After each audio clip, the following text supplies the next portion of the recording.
All right. Welcome back, everyone, to the next edition of Cultures of the Crisis, the lecture series on Corona and beyond. My name is Florian Lippert, and it's my great pleasure to welcome you back on behalf of the Chair Group European Culture and Literature at the University of Groningen in the Netherlands. Yeah, it's great to be back after a little break of 2 weeks.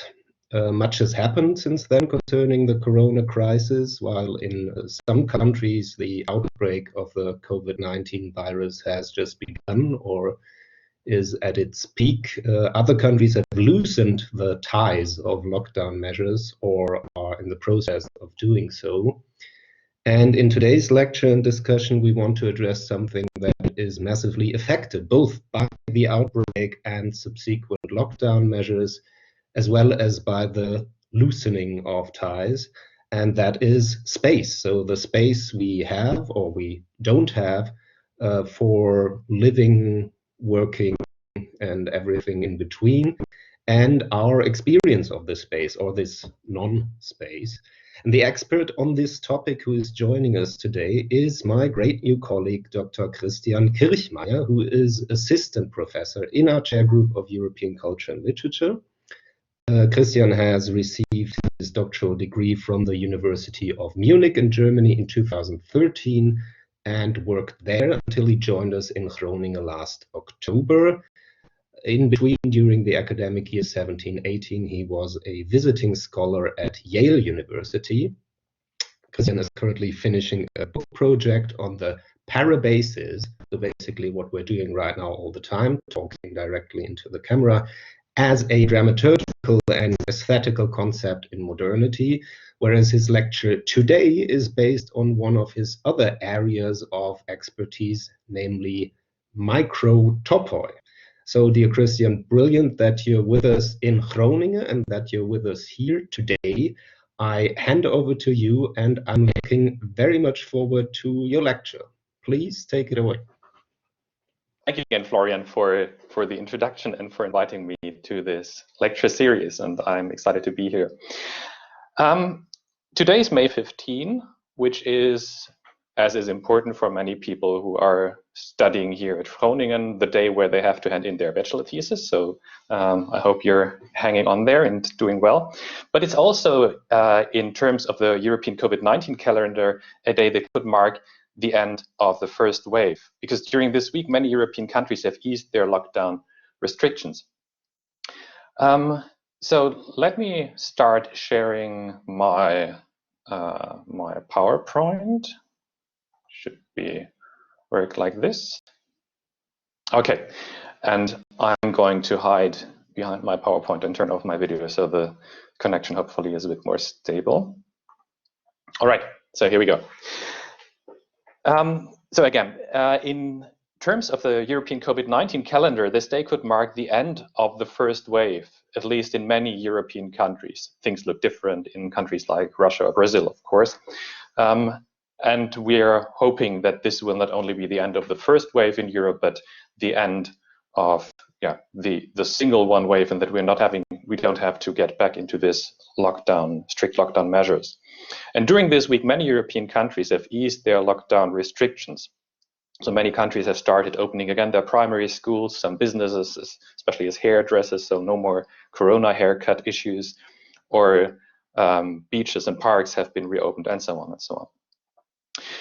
What I find interesting from a cultural history perspective is that this lockdown experience is a very untimely experience in the modern cultural history of Europe, because the spatial turn in cultural studies that has been concerned so much with questions of space, I believe, was biased towards a macroscopic perspective, because it focused on the concept of a global world, so on the process of globalization, or on the distinction between the West and the East, or between the North and the South. It is focused on the mapping of large spaces and the social effects of global means of transportation and global means of communication, etc. Especially in literary studies, the spatial turn was related to spaces that were at least large enough to be mapped. And many literary scholars have become used to take over the perspective of a geographer. So I believe that the geographer so far has been the paradigm of the spatial turn. Now, lockdown forces us to take over a different perspective, and I will call this perspective the perspective of an architect. And this is what I'm kind of inviting you to take over as a perspective today, the perspective of an architect on lockdown. I believe that looking back to the past weeks might give us the chance to re-evaluate the importance of small spaces in modern cultural history. So my lecture today is based on the assumption that these small spaces affect the way we communicate with each other. So our communication depends on the spaces in which we are.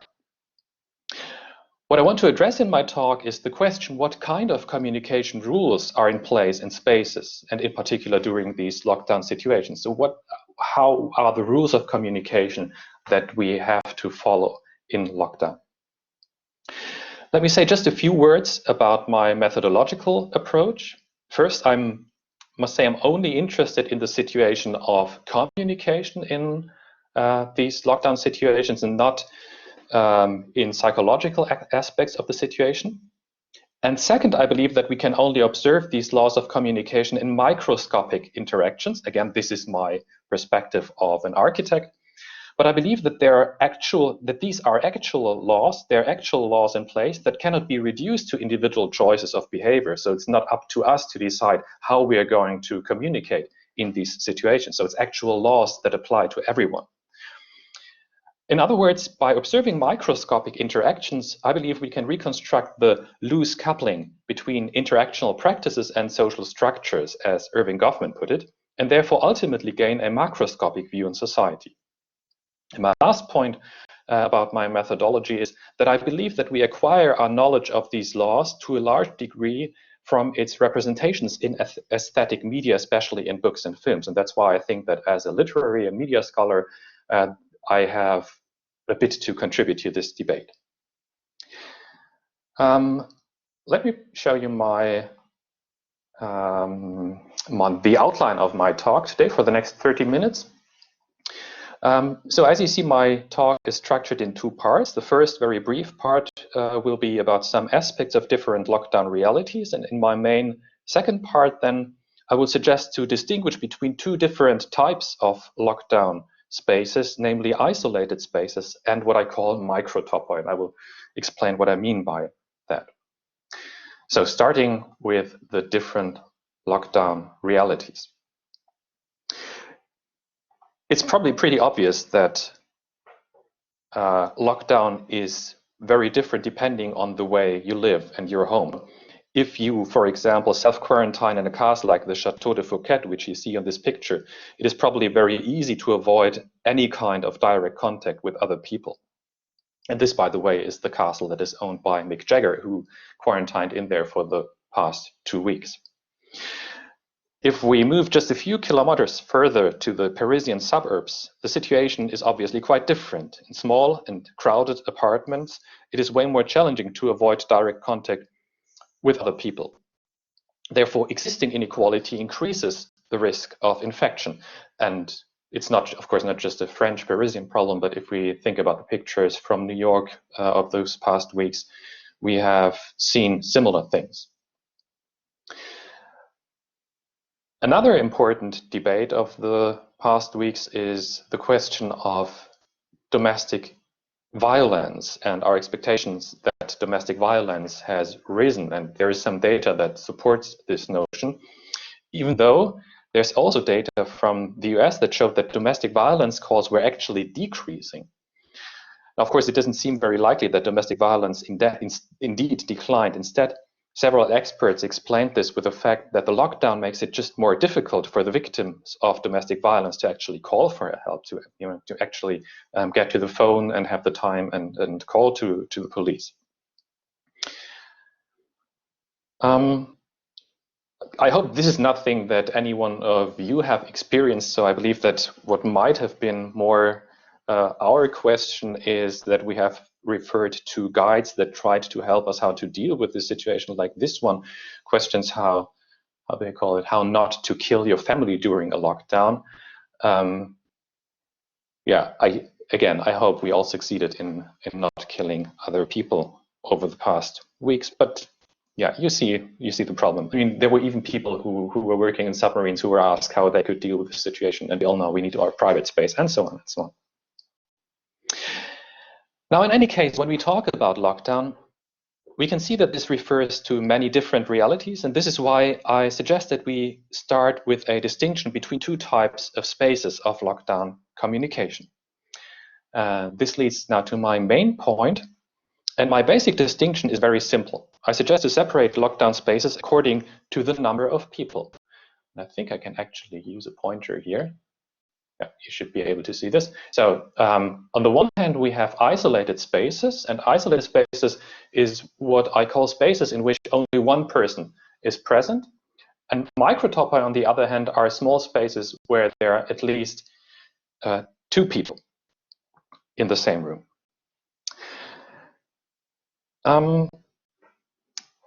There has been, so I start with the isolated spaces, and there has been a short essay that was published just a few days ago on Monday, which helped me a lot preparing for this talk. And it's a very short essay by Michel Houellebecq.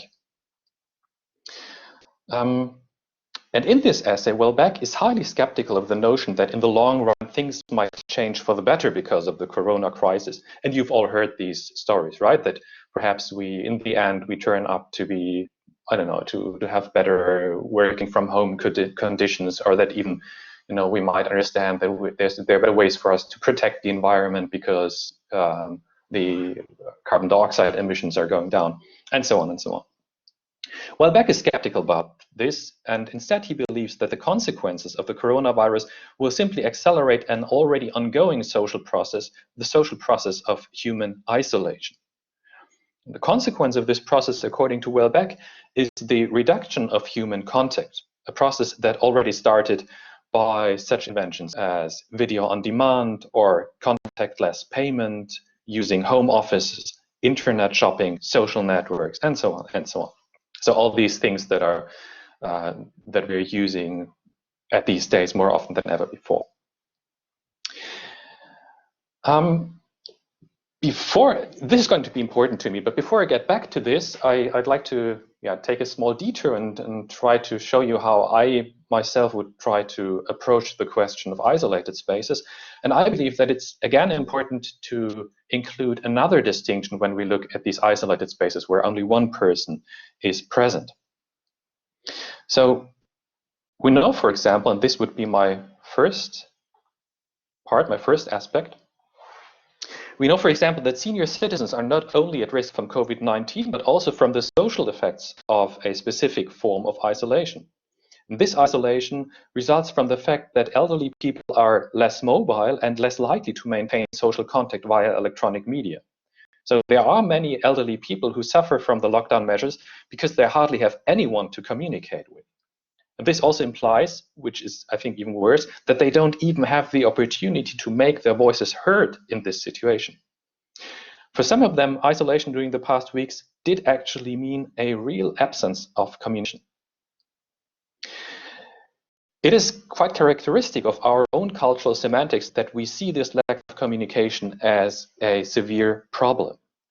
But I find it interesting, and I think it's worth taking a short look at this, that in historical perspective, this type of isolation was often imagined as an ethical ideal in the context of Christian moral theology. So nothing bad, but it's an ideal. It's the way you should be living, because communication could be thought to be dangerous because it means too much involvement with the world and too little concern about one's salvation. So you should isolate yourself, and you can get healed from the world in some way if you isolate yourself. One historical example for this ideal of isolation is Hartmann von Auer's text Gregorius from the late 12th century. It's a legend in the style of an Arthurian romance, and it's a story about sin and repentance. And it's a very funny story. So if you have the chance to just read a translation of these few pages, it's very enjoyable to read. The story is as follows. Gregorius is disowned right after his birth because he was born of an incest by two siblings. So his parents are brother and sister. And much like Oedipus, he ends up marrying his mother in the end and thus repeating the incest for a second time.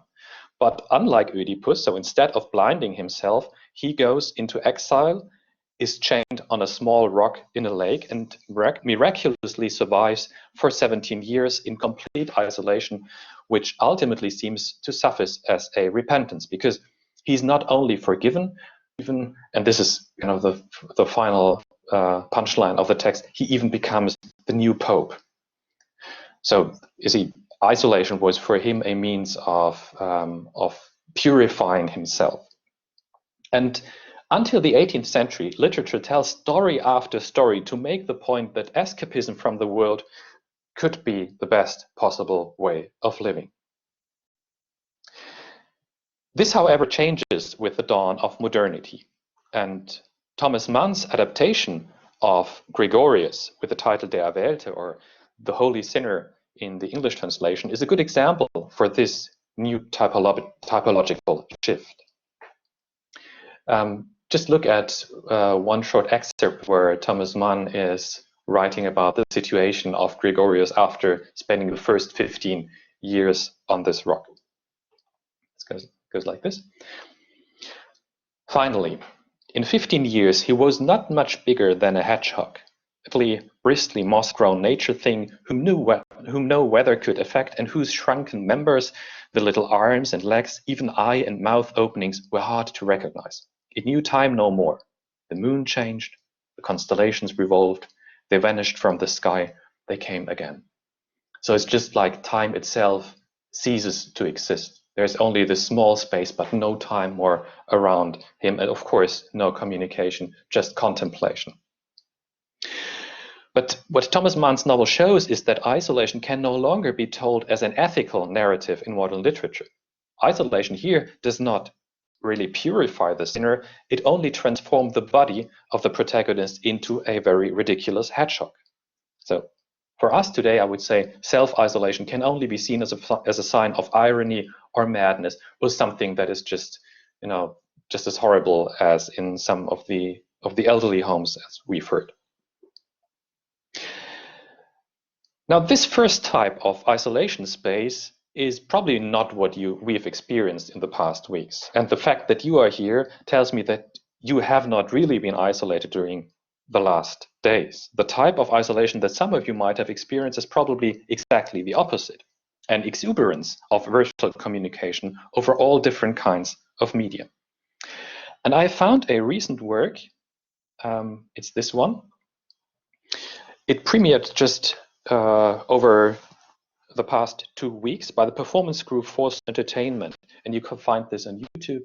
So I'm sorry, I think the links don't work in this format, but if you just enter Forced Entertainment and the title of the performance and Meeting for All, so you see it's a Skype performance, you're going to find the video. It is a Zoom performance in 3 parts. Each part is about 25 minutes long, in which 6 characters communicate with each other from their quarantine at home. And they all appear to be isolated and pretend to be isolated in their homes, not just for a few days or weeks, but for a very long time, during which these friends meet in video calls. The reoccurring motif of this work is the medium of the video conference itself. So they are always communicating about the medium. Time and again, the characters pretend to be unable to hear each other. So they're always saying, sorry, can't hear you, so much like we started in the beginning, or sorry, the video is frozen. And we've all made these types of experience, and so on, and so on. So instead of communicating with each other, they spectacularly fail to say anything meaningful. So they try, as they say in the end, they try to say something about people, and that it should be more about people, but in the end, it's all about the question, as is written up here. The question, can anyone hear me? Maybe the basic anthropological question of modernity, can anyone hear me? Now, I believe that this second type of isolation reality and what this performance shows very well corresponds to Welbeck's concern about the loss of human interaction. Because what Welbeck means is not a lack of communication itself, but just a shift in the communication function. And my impression is that our remote communication during lockdown, so the masses of emails that we've been writing and receiving, has increased communication, but it significantly decreased the amount or the variability of most of its functions. And Welbeck himself starts his essay with a polemic remark that most emails of the past weeks had the only function of verifying that the other was not dead yet, but not about communicating about something in specific. If we put this in terms of the communication theory of Roman Jakobson, we can see that we are communicating more, but that there is less semantic reference. So there's less of this referential function. We have less communication about the emotional state of the sender, which would be the emotive function, and less conative addresses towards the sender. Instead, the phatic function, this one, the phatic function has taken over the place of most other functions. We are only communicating about the channel of communication. So not communicating via the channel, but about the channel. So the classical example for this would be if you're on the phone with another person, you will find yourself always making these sounds like, yeah, And if you just stop doing this for a minute, you will see that that this other person is going to ask, are you still there? So these types of communication are used to make sure that the channel is still working. And most of the communication we've used in the past weeks in this virtual communication, I believe, was focused on this phatic function. I believe that Welbeck is right to point out that this is not a new experience. It is an aspect that he himself has analyzed since his novel, The Possibility of an Island of 2005, in which he deals with, and I quote, individuals living isolated in their cells without physical contact and just some computer exchange. And as he continues to write in his essay, it's not a great spectacle, it's a rather dull thing. With this argument, he follows he follows a French philosopher, media theorist, namely Jean Baudrillard, who argued in a lecture on the paradox of communication from 1989 quite similarly, that communication has become about the mere fact of communicating, not about the content of the communication itself.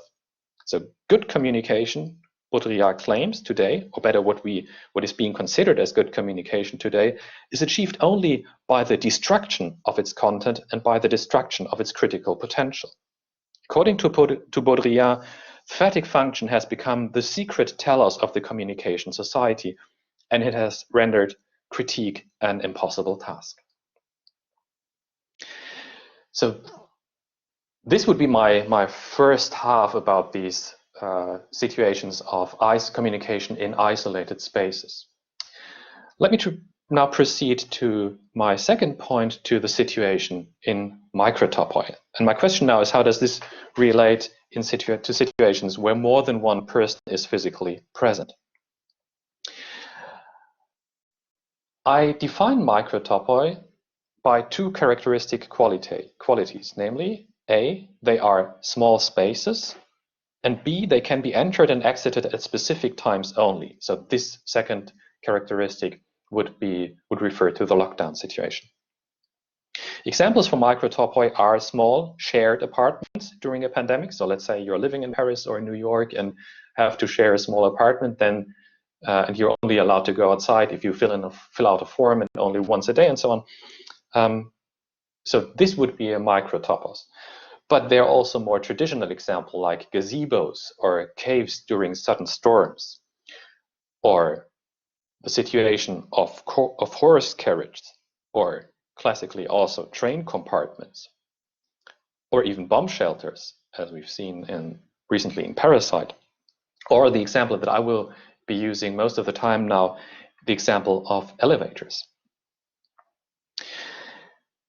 In cultural studies, we have a number of related theoretical concepts, such as Foucault's idea of heterotopias, Marc Augé's concept of non-places, or Michel de Certeau's reflections on what he calls incarceration in these as I would call them, microtopoi. With my concept of microtopoi, however, I take a bit of a different approach, a more sociological approach, because when I define microtopoi as small spaces, I refer to the size of the space in a very technical sociological sense, so not in terms of actual size of the space. A place is small, according to my definition, whenever the mere co-presence of bodies is already a form of communication. So by just being there, you have no choice of communicating. In small spaces, and I would add only in small spaces, Paul Václavic's dictum that one cannot not communicate actually applies. So this famous sentence by Václavic and others, one cannot not communicate. So whatever we do by just being present is already an act of communication. Let me try to explain this a bit. Imagine, for example, that we meet for this talk in the room where you sit right now. And even if the situation would be very similar, so let's say you let me talk for 35 minutes and you don't speak, I would still start to interpret all bodily signals that you send as possible means of communication, be they voluntary or not, because for me there's no way to see if you actually intended them or didn't. Let's say you might raise an eyebrow or just scratch your head or perhaps just look a bit tired. I would always most likely start to interpret these signs as a reaction to my talk, and I would try to somehow rephrase what I'm saying and to include this feedback into my talk. If we'd meet in a lecture hall instead, in the same situation, I would still try to read some of your signs, but if you choose to sit in the very back and secretly play on your mobile phone under the table, there's a good chance that I wouldn't even notice what you're doing. So you, in fact, would be able not to communicate just by sitting there. And this is why a large lecture hall does not count as a small space according to my definition. And what makes this specific lecture situation, which we are having right now, so awkward is the complete lack of feedback while I speak. So there's no way for me to tell how you might react to what I'm saying right now. I mean, I'm not even sure if you're there yet, if I'm just making fun of myself speaking for half an hour into my microphone in front of my desk. So all I can do is to imagine the feedback you would give me in a real interaction, then try to have some kind of dialogue with myself and address some questions you might have and try to be as clear as possible. And yeah, but it's of course very different from lecture situations in lecture halls, and again very different from lecture situations in small space, as already is the case in small seminar rooms. So I hope this has become somewhat clear what I mean by small spaces and why we cannot not communicate in small spaces. Now there's one important aspect of communication that applies to small spaces in particular. Because while it is true that we cannot not communicate in Microtopoi, there still exists a seemingly paradox possibility. Namely, we can communicate, we can mutually agree that there is no communication. In other words, we can pretend that we do not communicate, even though we pretend via communication, because how else could we pretend? In modern societies, this paradox technique is a cultural technique that we use, in fact, all the time. And the sociologist Irving Goffman has described this technique with the term civil inattention. He writes about civil inattention: one appreciates that the other is present, so we kind of start a communication, and that one admits openly to having seen him, while at the next moment withdrawing one's attention from him, so as to express that he does not constitute a target of special curiosity or design. So in other words, we are pretending not to communicate. In performing this courtesy, the eyes of the looker may pass over the eyes of the other, but no recognition is typically allowed, so we don't start to actually interact further. Where the courtesy is performed between two persons passing on the street, this is a famous example, civil inattention may take the special form of eyeing the other up to approximately 8 feet, during which time sides of the street are apportioned by gesture, and then casting the eyes down as the other passes, a kind of dimming the lights. In any case, we have here what is perhaps the slightest of interpersonal rituals, yet one that constantly regulates the social intercourse of persons in our society. The problem is that this technique of civil inattention can quite easily be used for short encounters of a few seconds, but it becomes more and more difficult over time. And this is where the second part of my definition of microtopoi comes into place, because microtopoi are small spaces that are locked down during a certain amount of time. And so they interfere with the techniques that we have of civil inattention. Goffman here talks about situations that are defined by their communication boundaries, such as the walls in an elevator. And my second quote, he writes, when a few persons find themselves in a small space, as in a European railway compartment or around the entrance of a store that is not yet quite open, civil inattention is hard to manage tactfully. To not stare requires looking very pointedly in other directions, which may make the whole issue more a matter of consciousness than it was meant to be, and may also express too vividly an incapacity or a distaste for engagement with those present. So in other words, the technique of not communicating have to be much more sophisticated in microtopoi and take quite a lot of effort. The sociologist Stefan Hirschauer talks in this context about undoing presence, which is just another name for the same paradox. So you could either say, how can we communicate that we do not communicate? Or what do we have to do to pretend that we are not where we are? If we return for a second to this previous still from Sofia Coppola's Lost in Translation, we can observe one of these everyday non-communication techniques in the situation of an elevator that is certainly familiar to all of you. So if we are in a crowded elevator, then everybody is supposed to look into the same direction in order to avoid eye contact. And even if you stand behind someone, you try not to look at the back of this person's head, but somewhere else. So you're trying to appear as if you weren't even there. But if you look a bit closer, just by the annoyed look of the protagonist, Bob Harris, we can see how the character starts to struggle with these rules of concealing communication and how he seeks for finding ways of a more meaningful human contact, which then again is one of the major themes of the film. Now, you might wonder, what does this have to do with the COVID-19 situation? And of course, this kind of undoing presence in a railway compartment or in an elevator is quite different, mostly because we usually don't share our homes with complete strangers. The point is that we need to understand which communication rules usually apply in these microtopoi in order to better understand the specific challenges that still are in charge during a pandemic lockdown with people we are used to live with. And my proposition, my thesis, is that communication in microtopoi always has the form of a high-risk communication. So this would kind of be my last argument about the rules of communication in these microtopoi. It's always a high-risk communication. And I want to argue that communicating in microtopoi can escalate very quickly towards either sympathy or hostility. I must say, I'm not all that happy with the concepts, if it's actually sympathy or hostility. I also thought about naming them closeness and distance, or proximity and distance, or so. But so no matter about the words that I use, and I'm still working on this, I hope the idea that I have becomes clear. When we try to undo our presence or communicate that we do not communicate, then we are using a technique that tries to keep the situation balanced in the middle of the spectrum, so somewhere around here, during the lockdown in a microtopos. And all other communication is quickly shifting the situation towards one of the two ends. Let me collect some examples of both directions from film history. First, towards the left.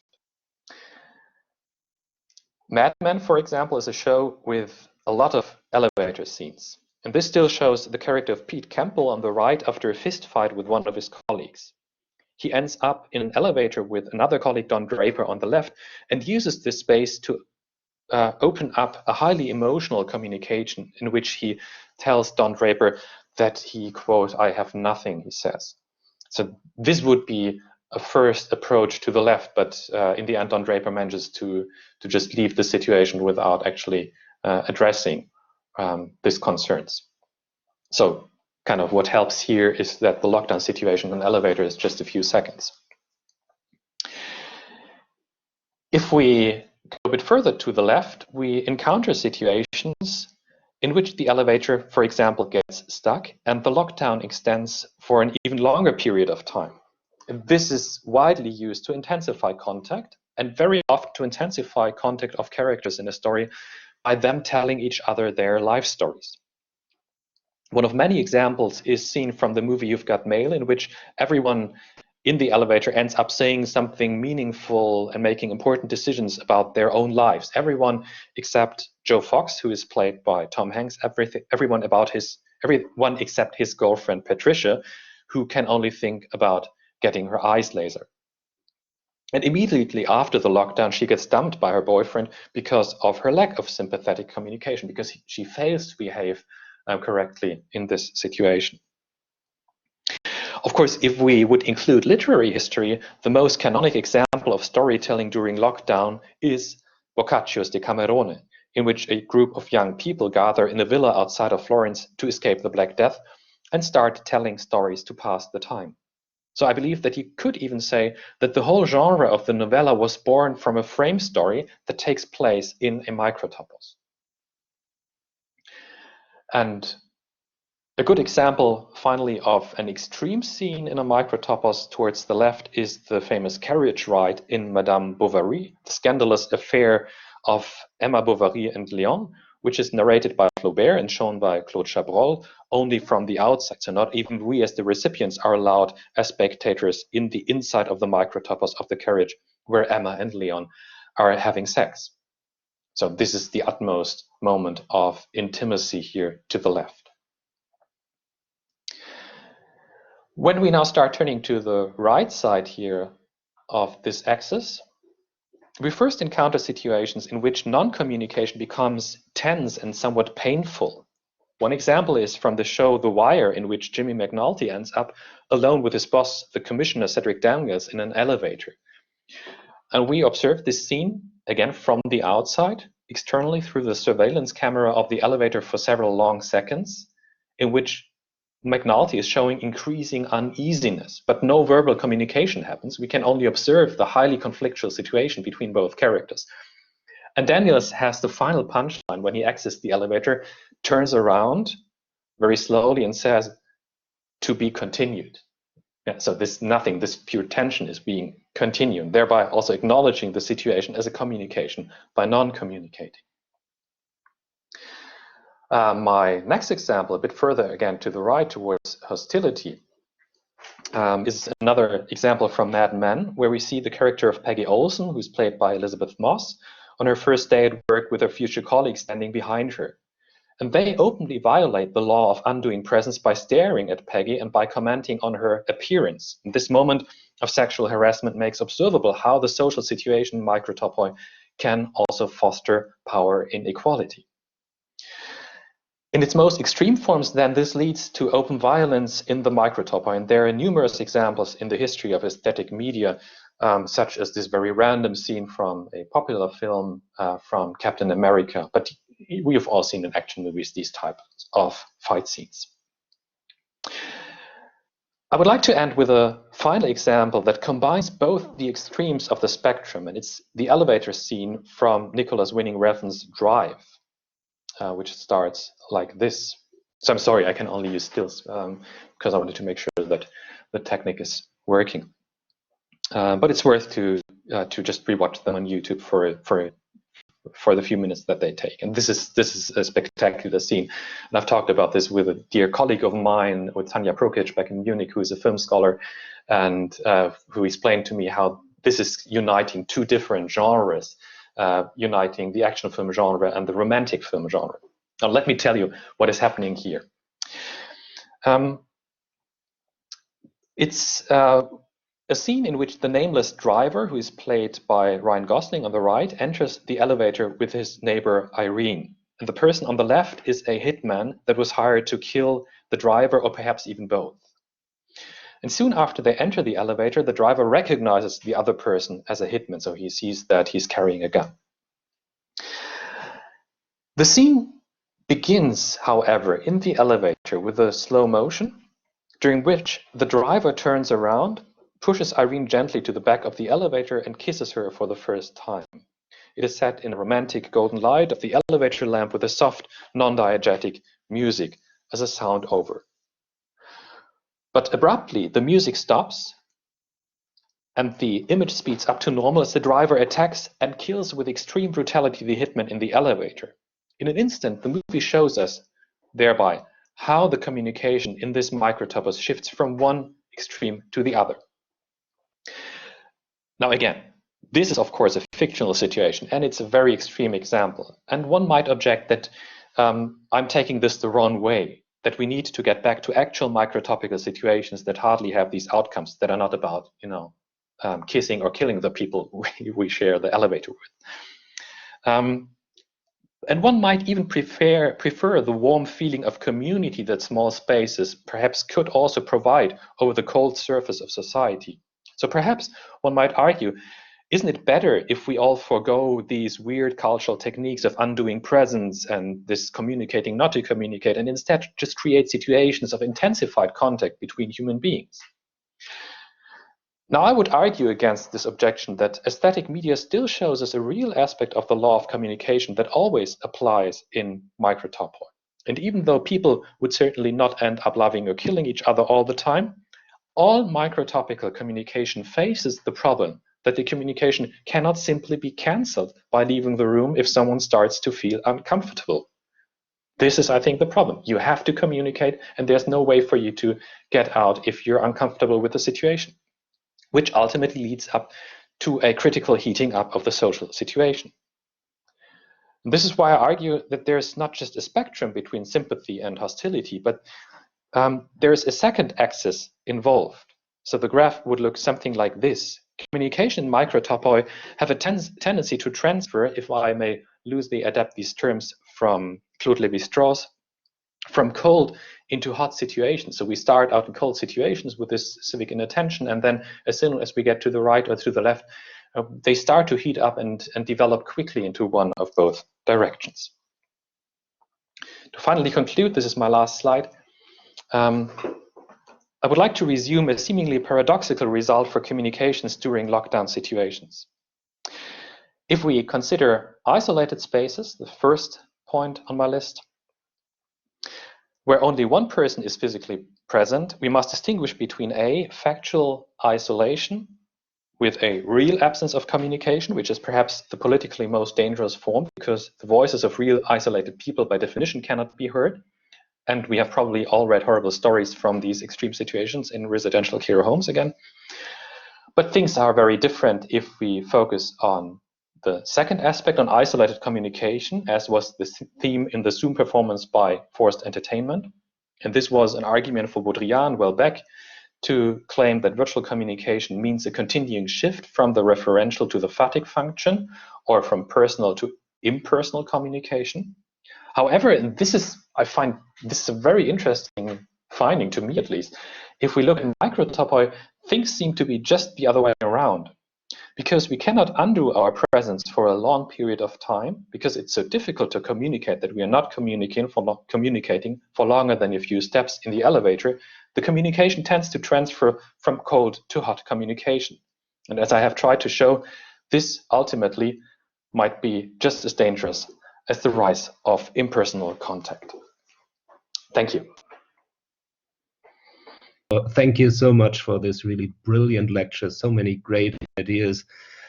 So you've already addressed the problem of the speaker during speaking, especially in the setup in which we are here, not knowing what the audience thinks. So let's all together try and alleviate that.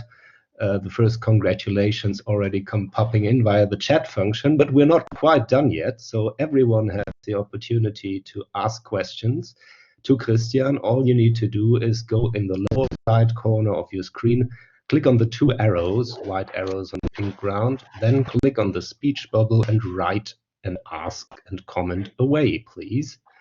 So the floor is open. Everyone can participate. Everyone can ask questions or comment on the lecture. Maybe while people are still, so to speak, collecting themselves, I might use the situation to ask one question myself, or rather comment on that scene of Drive, which you showed towards the ending, and which is indeed a scene that is so. I mean, I assume most people who have watched the scene will actually remember it and immediately remember, or I immediately remembered it when I saw the stills in your presentation. So what I wanted to ask was just about that detail. You mentioned that there being an actual combination of the two genres of action and romance. So it clearly kind of transfers from romance to action, very violent action, very typical for the director at hand, obviously. But I was wondering whether, say, the extreme, enormous emotional effect that scene obviously has on so many people really remembering it such a long time afterwards, whether there is something, or is would you say that this is kind of directly related to that combination of genres in a way, or is it also, I was thinking about claustrophobia, for instance, right? So which is also kind of strongly connected to such situations. So could you maybe elaborate a little bit on that? And then I already see there are some other questions popping up in the chat. Yeah, good point. So I think it's not randomly that there are so many examples of microtopoi in film history, maybe even more than in books.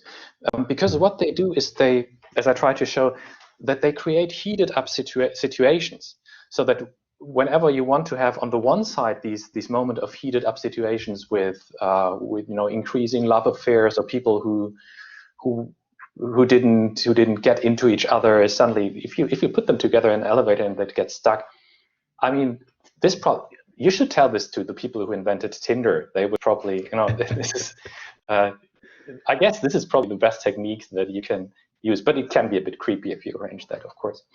And on the other hand, if in action movies, it's just the other way around. Yeah, you want to have heat up action sequences, and this is something that if you create a situation in which the other one cannot escape, then this fight will potentially be led until the very end. So. Yeah, in fact, I do believe that these microtopoi closely relate to, especially these two types of genres, to the romantic genre and to action movies. Yeah, good point. Brilliant. Thanks very much. So here are the first questions from the audience. I read out the first one.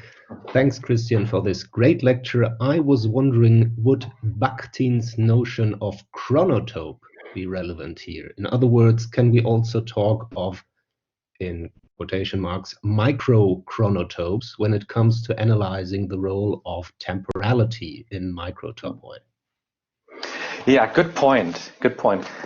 So I must say, so sorry for also speaking too long. I usually wanted to include some other theoretical aspects. So I wanted to talk about Foucault's heterotopias and the non-places, which I think are a bit closer connected to what I had in mind. But of course, Bakhtin's idea of chronotopes is very helpful.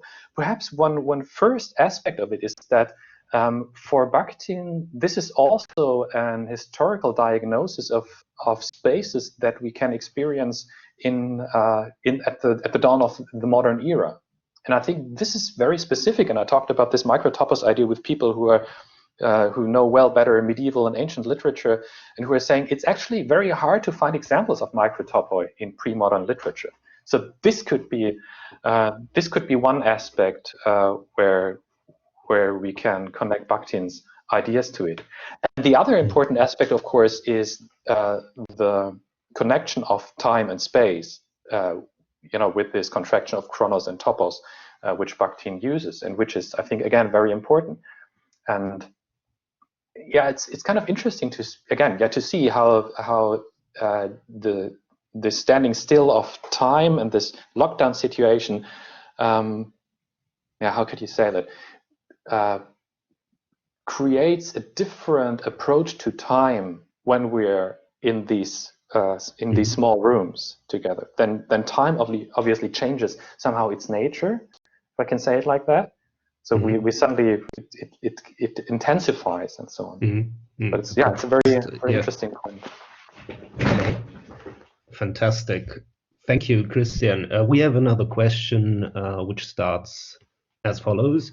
Thanks for the wonderful talk, which helps greatly to frame current crisis as crisis of communication.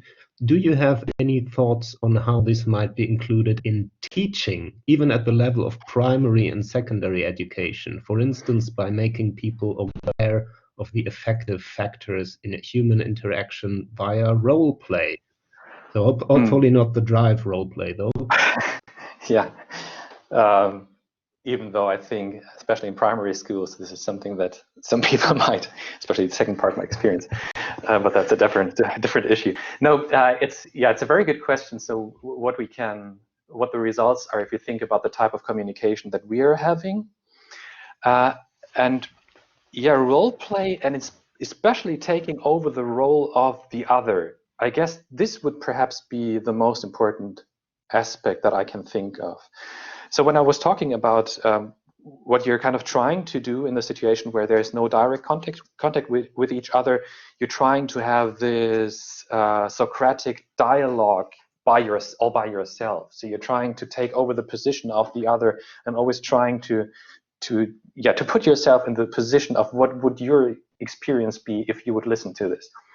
And by the way, I think if we think about means to improve our teaching, to me, perhaps the most important aspect is that we need to be able to put ourselves in the other position, in the position of someone else who has, different pre-understandings or prejudgments of the topic, a different set of knowledge, different interests, and we need to get into these positions to recreate this contact that is more easily created if we're closely together in a room. Yeah. And the next question by our dear colleague Konstantin Emirau, who connects this question with your talk with the talk he will give in 3 weeks' time, if I remember correctly, namely on incarceration on cells. So the question goes, thank you so much for this, Christian.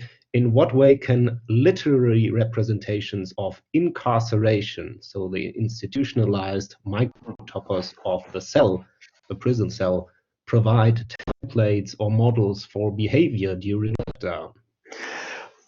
Yeah, this is hard, having this question asked by the one person who is the absolute expert in this field. So, by the way, so if you're at all interested in this question, make sure to show up in, 2 or 3 weeks when Konstantin is presenting, because 3, I think. Or 3 weeks, yeah. He's researching these situations in prisons and how this works.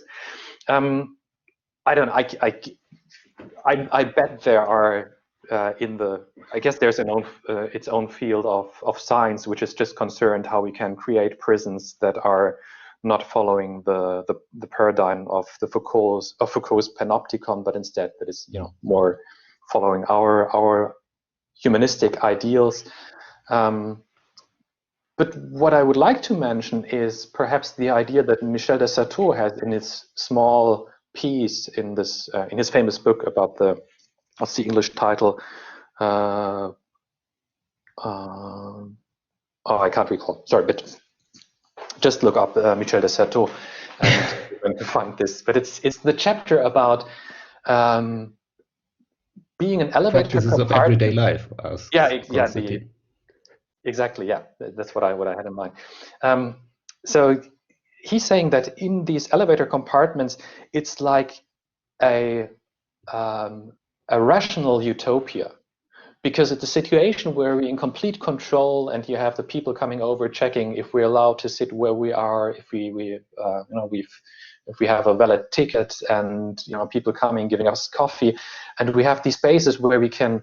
And de Certeau is very optimistic about this. He says, so you would listen to your music, and you have the space. If let's say you're commuting, you have the space where you're completely with yourself and by yourself, but only as this small time in between from your home and work, and then you're back into the work environment. So this incarceration, even if it's not in a prison, still is something that has always to do with a moment of social control, even if it's not in a prison.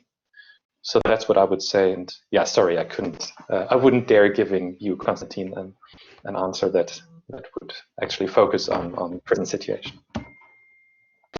So that was Konstantin. I see Florian Leitner has written something. So he wrote, "Thank you for presenting this very helpful concept." Thank you very much. I was wondering if it can also be helpful to understand how the current situation puts us right between a Foucauldian disciplinary society and a Deleuzian control society, disciplined by intensified communication and microtopoi, which are controlled by patterns of access.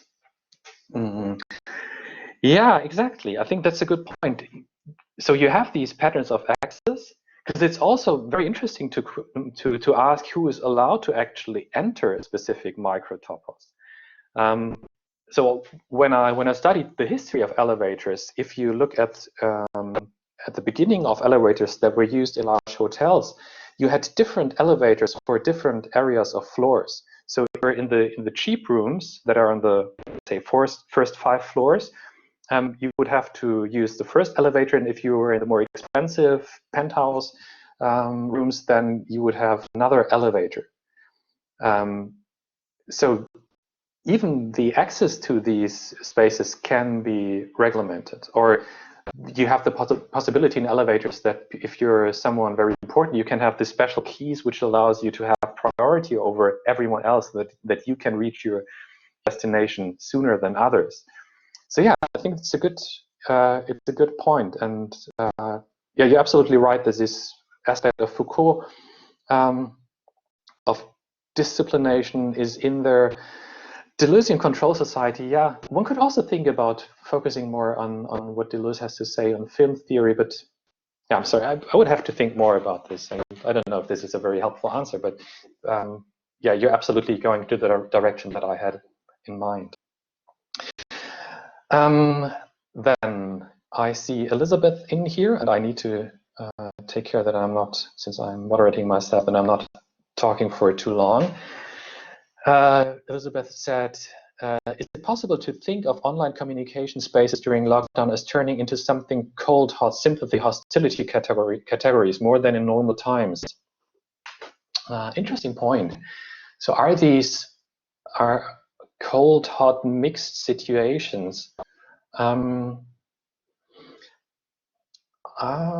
to say. So my impression would be that they are still very cold and very much cooled down. And again, I can't really say something about what really happens. If I just focus on what I've seen in the performance by forced entertainment, you see that they actually try to heat up the situation. So they try to get into a conflict that they would achieve when they would be mutually present, and fail in doing so. So in the end, it stays a cold situation in which they can also and only focus on how they just can't reach each other, so to say. This would be my attempt of answering. Okay, there's my. Okay, so Sabine Egger, I think this might be the last question that I refer to, who wrote, thank you for the lecture, thank you very much. PS, but is the positive utopia of the Certeau's idea of being incarcerated in small space for a short period not dependent on the fact that it is a transnational short period with an arrival in view? Long-term imprisonment might not have this perspective. This is less positive. Yeah, and you're certainly right that if you're sentenced for, I don't know, 17 years on a small island, then this is a different situation. And what I wanted to point out is, and which I only found after rereading it, because I kind of completely missed this in my first reading of the Certeau, that it's highly ambivalent for him. So it's not just about utopia, it's a rational utopia. It's a utopia that is focused on a form of social control, even during these short times. This would be more my point. I hope this is understandable. So it's not just about the utopia of being all by yourself and contemplating, but it's also the utopia of a moment where you're in complete control by these social situations. Right. So thank you so much once more to Christian Kirchmeier and to everyone else who participated in today's very rich and productive discussion. I would end today's session with the obligatory thanks to Konstantin Mirau, who again took care of the participation management. And to kindly remind everyone to not forget to tune in again next Friday, then for a lecture by our wonderful colleague, Dr. Vera Alexander, on Corona and the Crisis of Connections. And in the meantime, if you have missed our previous lectures in the series, or if you want to rewatch today's lecture, please simply visit our website where you will find all recordings of all lectures. So thank you once more, Christian. It was a great pleasure. Fantastic, very, very deep topic. People have learned a lot, and keep writing thank yous in the chat box. So everyone stay safe, stay healthy, and we'll see and hear you next week. Goodbye. Goodbye.